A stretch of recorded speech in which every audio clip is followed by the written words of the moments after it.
Thank you very much for the kind introduction. And I'd like to first thank the organizers for inviting me for giving a talk on our work. And today I'm going to talk about our recent work on decoding of visual information from human activity.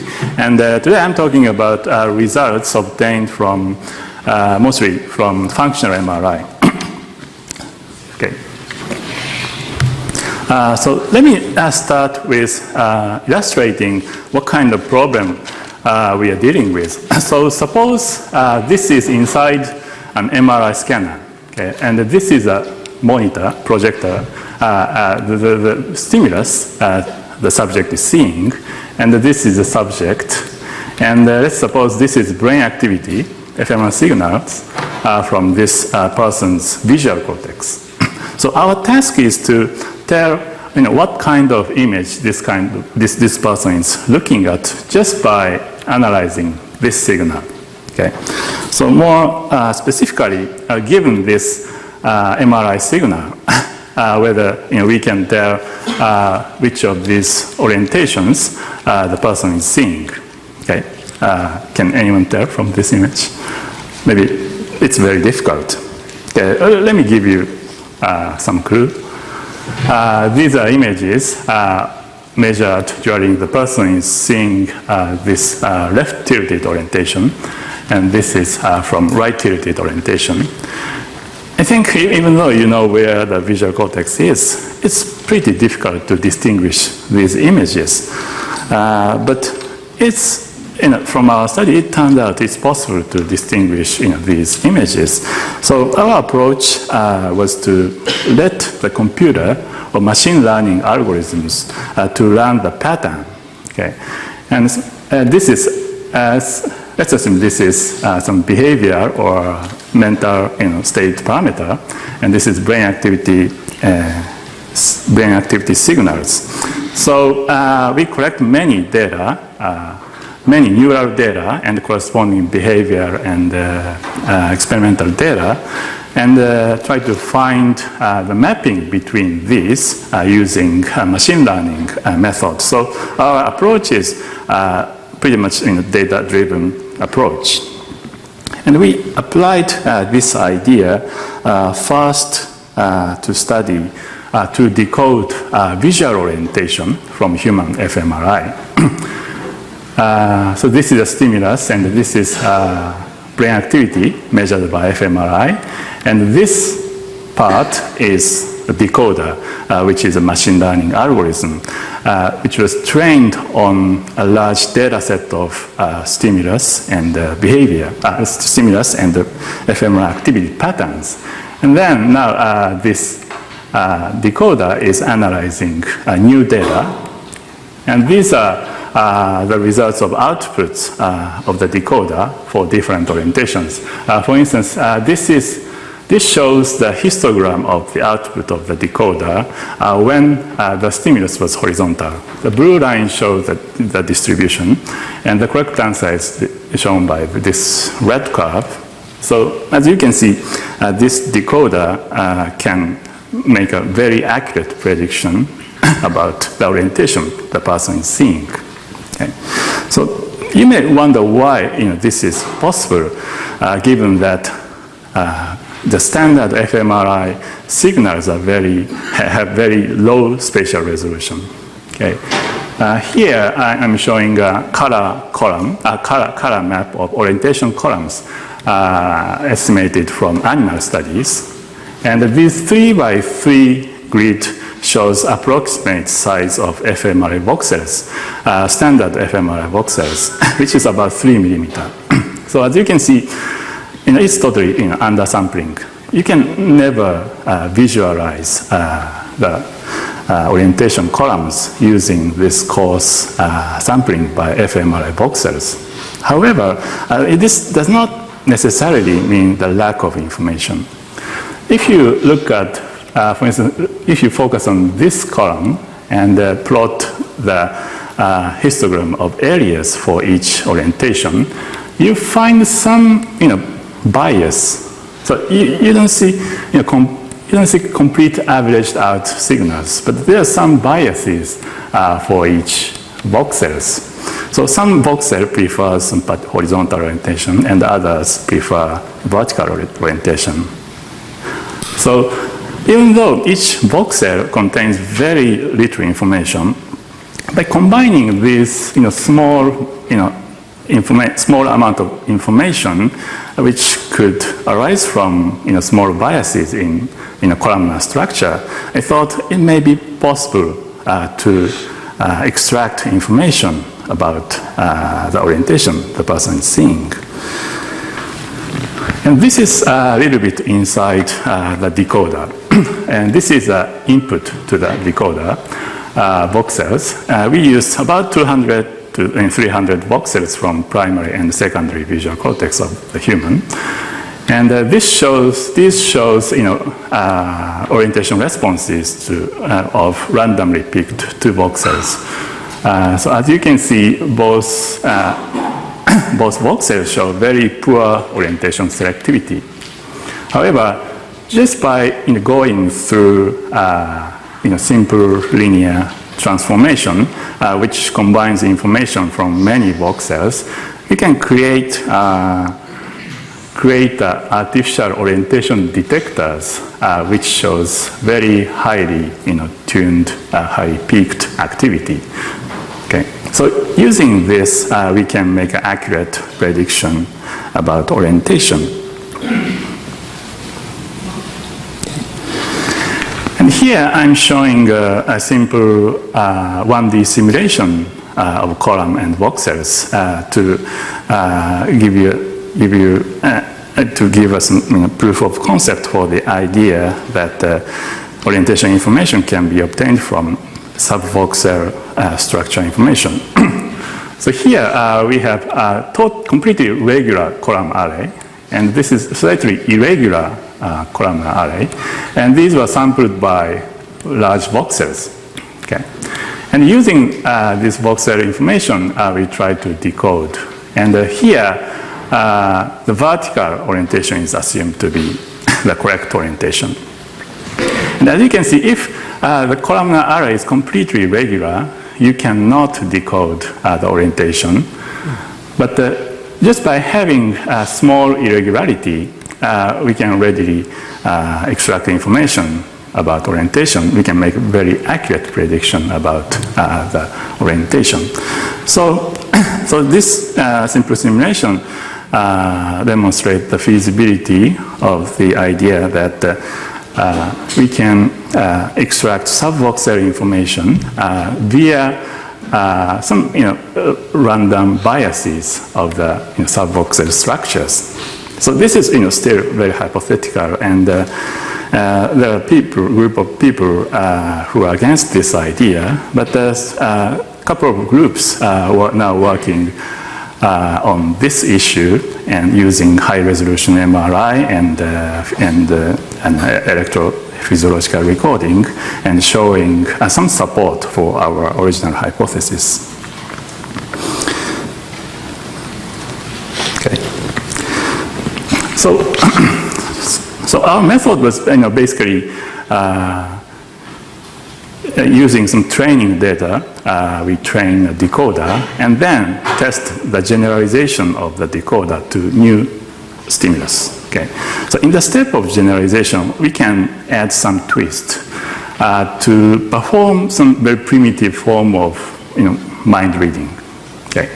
So we first trained the decoder using stimulus-induced brain activity, as before, and then this can be used to decode brain activity pattern which were obtained while subject having some mentation about that stimulus. Okay, just imagining or just paying attention to the stimulus. So if stimulus-induced perception and subjective mentation share some neural representation, maybe we can decode the subjective contents using the decoder trained with physical stimuli. So we used this idea first to decode the subject's attentional state. Again, the same cartoon, except that this image is this presented image was two overlapping gratings. And here we asked the subject to pay attention to one of these two orientations. So the physical stimulus was always the same. And we analyzed this brain signal using the decoder, which was trained to distinguish between right-tilted and left-tilted orientations. So even though the stimulus was identical, the output of this decoder was clearly biased toward the attended orientation. Okay, so this means that just by paying attention to a particular orientation while looking at this display, the brain activity becomes similar to that induced by single grating. Okay. And by the way, this result was obtained using V1, V2 voxels, hundreds of voxels. And more recent study from other groups have shown that we don't even need this image. So they just ask subject to imagine a grating, and then analyzing the brain activity data, they were able to decode the contents of subject mental imagery. Okay. Okay, so far I have introduced a decoding method which is based on classification of brain activity patterns into some specified categories, like vertical or horizontal or tilted. But if you want to decode brain activity into some image rather than simple categories, it's really difficult. So even if the image is just 10 by 10 binary images, since there are 100 pixels on and off, there are 2 to the power of 100. This is 1000 over 30 zeros possible images. So it's impossible to present all these images in an fMRI scanner to get brain activity corresponding to each image. So to get around this problem, we proposed a modular decoding approach. Suppose we can maybe assume our mental state or behavioral state can be described by a combination of some elementary features. And for each elemental feature, we can prepare decoders. Okay? So it's an elemental decoders. So since each elemental feature can have relatively small state or can be described by relatively low dimensional feature space, it's relatively easy to train a decoder for each elemental feature. But by combining these many local elemental decoders, we can create many possible states, even those including even those that were never experienced by the subject. Okay, so let me explain this more in detail using the example of visual image reconstruction. So this is a stimulus, and this is a brain activity pattern.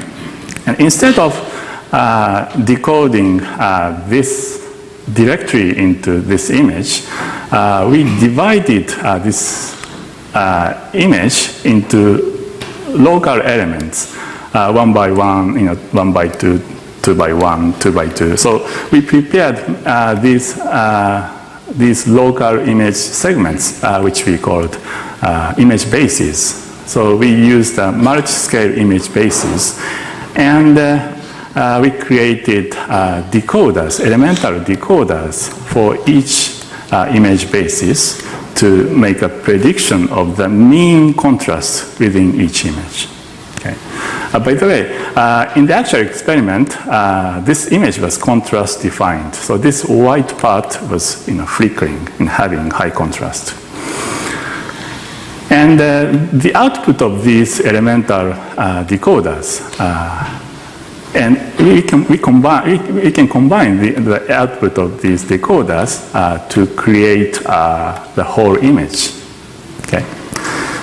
So since each image basis has a relatively small number of possible states, we can easily train each decoder. But by combining them, we can create a huge number of possible states. And how we trained the decoder?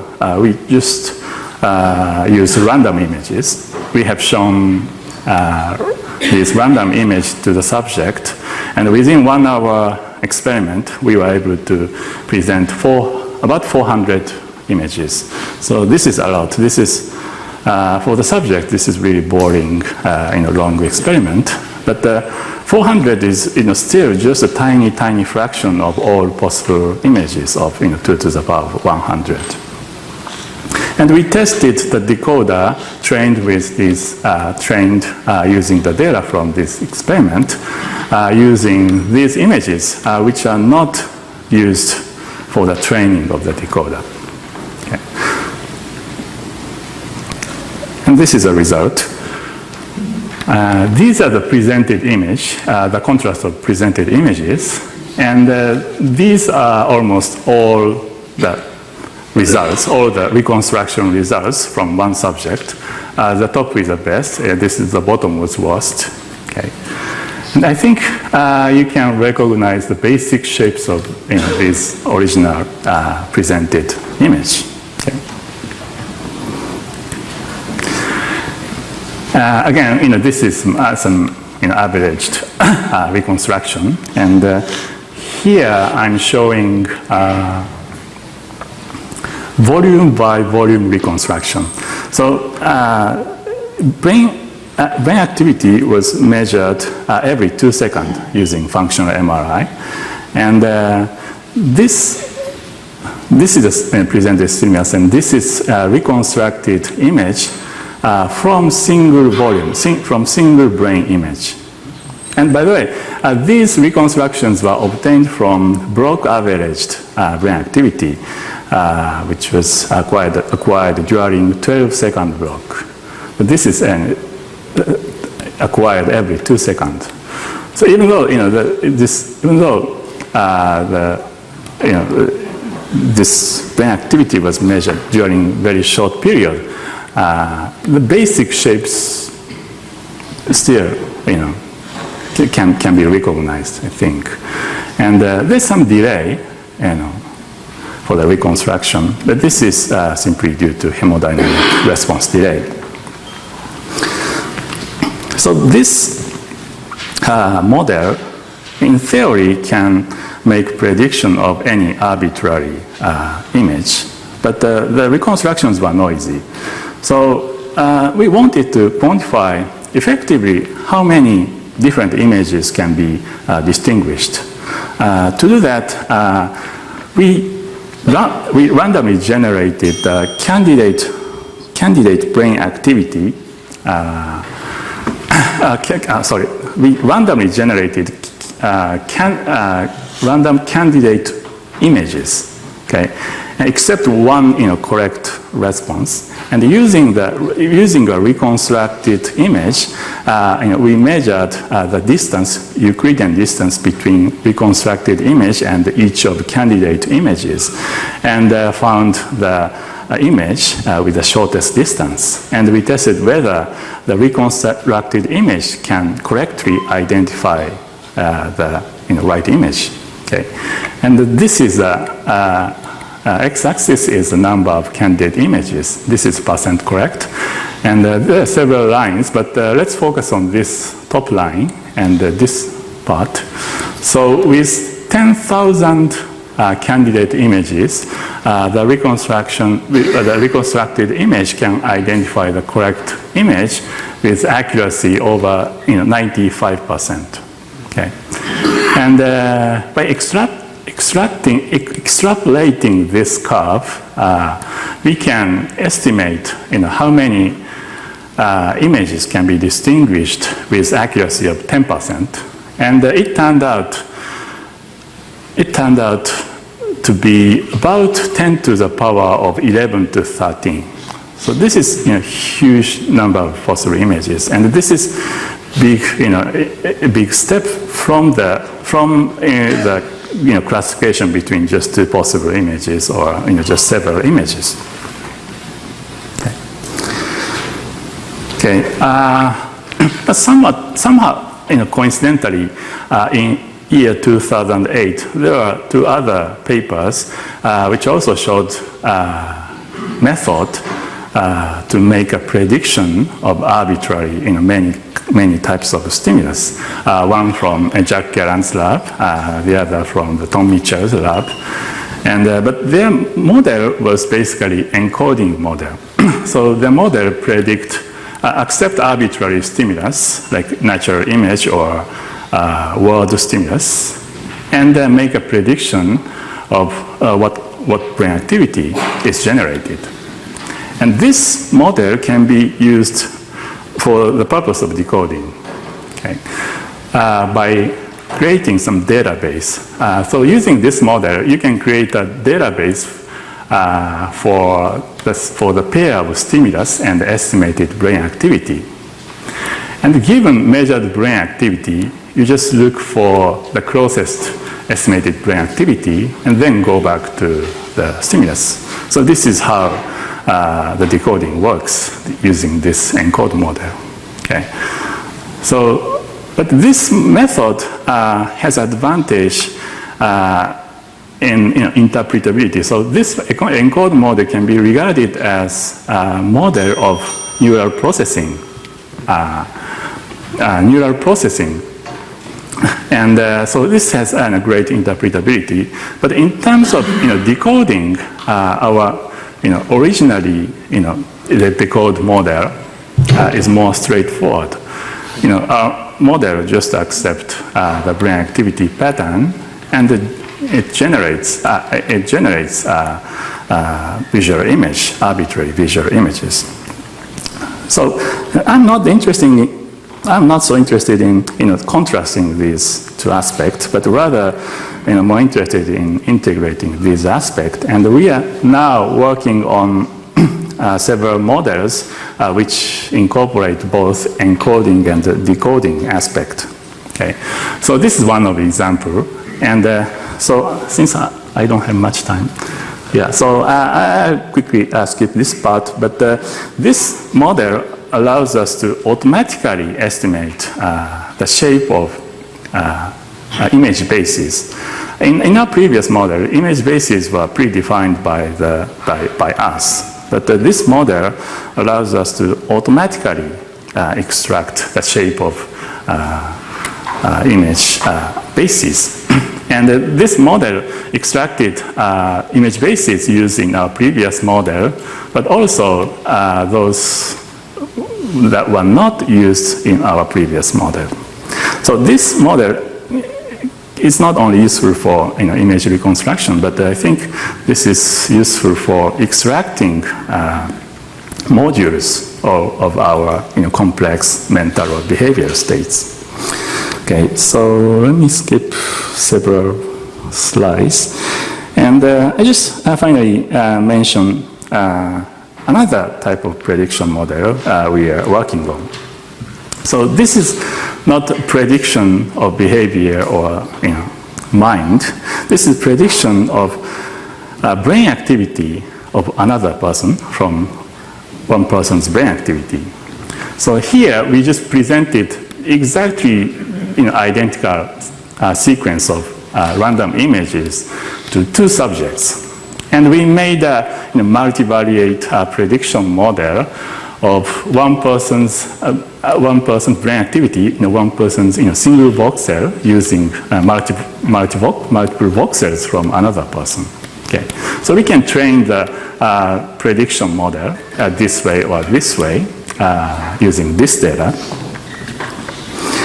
and then we can test this Okay, so suppose we have this stimulus and this brain activity is like this. So this is just schematic brain activity pattern.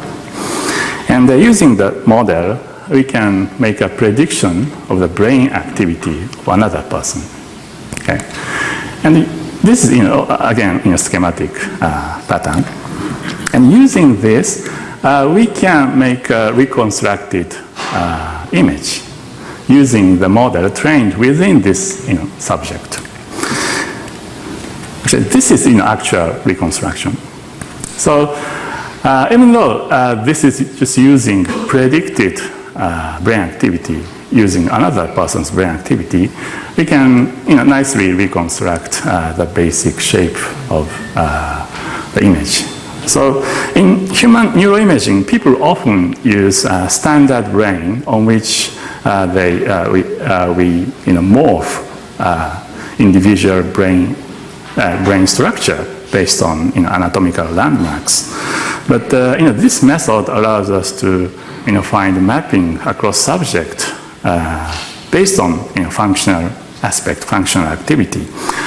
But what I found even more interesting would be the application of this into the brain stimulation. Okay.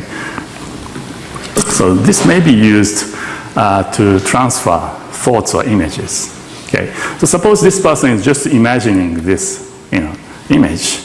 So one way to transmit this image would be just reconstruction and then show the reconstruction to another person. But the more direct way may be just transfer the information of this directly to the brain, and to find out what kind of pattern, with what kind of pattern we should stimulate the brain. Maybe this mapping will be useful. Okay, so maybe I should stop. So this is just summary, and finally I'd like to thank the collaborators. And our codes and data are available at my website. And we have a presentation here, a poster here, which describes our attempt to facilitate the data sharing and code sharing in the field of decoding. Okay, thank you very much. Thank you, yes. But the timing is running out, so just one or two questions. Is there any question?